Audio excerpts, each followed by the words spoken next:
We understand na ang mga serbisyong pinagkakaloob ng ating Bureau of Immigration available na rin through the eGov.ph super app, ma'am, pagpapalakas ng digitalization.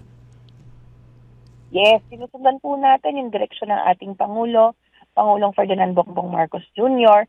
na i-digitize po yung mga serbisyo ng ating gobyerno upang mas maging accessible sa publiko. At meron po tayo, before po, it used to be the e-services lamang ng Bureau of Immigration. Ngayon po, integrate na itong mga serbisyong ito dun sa super app. So, napakaganda po kasi hindi na lang dati po just website based itong services na ito. Ngayon, ma-access na po sa app. Pati po yung ating e-travel, also accessible sa app po para mas convenient po sa ating mga kababayan. Ayan, okay. Pag-usapan natin itong e-travel. Halimbawa, merong bibiyahe sa papalabas ng bansa, di ba? So, kinakailangang mag-accomplish siya ng dokumento online.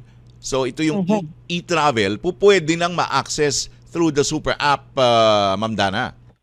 Pwede po. At saka napakadali na po ngayon kasi it used to be yung paper-based po nung a few years back. Opo. Before the pandemic. Paper-based po yan of different government agencies. Yes. So, may sariling paper-based si Bureau of Immigration, meron sarili si Quarantine, may sarili si Customs, tapos kukuhanin pa yan ng Department of Tourism, itatype pa nila isa-isa yan. Opo. So, napag-usapan po ng interagency na ba't di na lang natin pagsamasamahin, parehas na mga ganyera. So, they were all integrated in the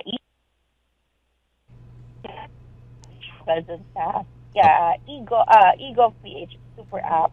At yan po, finifill out po ng ating mga kababayan and ng foreign nationals for coming in and out of the country. At tandahan po niyan ngayon, hindi na rin kagaya ng dati na isa-isa mong i-fill out tuwing gagamit ka. Opo. Ngayon po, i-update mo na lang. Nandun na lahat ng details mo since it's in the app already.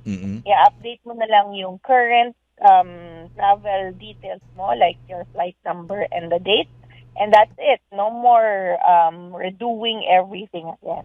Ayun. So, ang updating na lang, yung mga nagbabago. Halimbawa, yung flight, detalye ng flight papunta, and later on, yung detalye ng flight mo pabalik. Ganon. Yes, tama po kayo siya.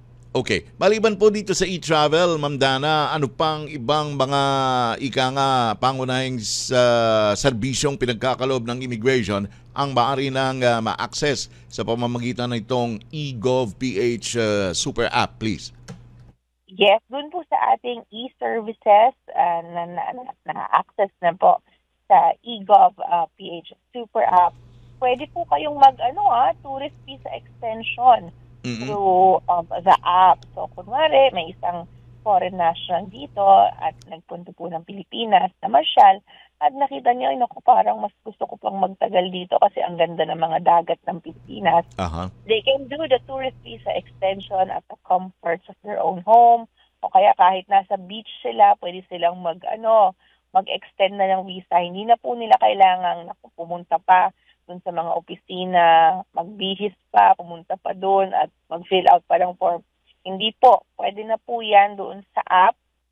Meron na rin pong online payments doon sa app. Saka wala na rin mga opportunities for corruption kasi online na rin po yung payment. So tumatanggap po ang ating e-services ng mga credit cards, yung mga online banking, through Paymaya. Pwede po yan. So very convenient. Apart from the tourist visa extension, nandyan po yung para sa mga estudyante sa foreign national. They can apply for their permits and their visas through the e-services portal. So, convenient na po yan sa kanila. Meron po yung mga para sa mga senior citizens that are usually applying po for the dual citizenship, yung retention or reacquisition of their Philippine citizenship.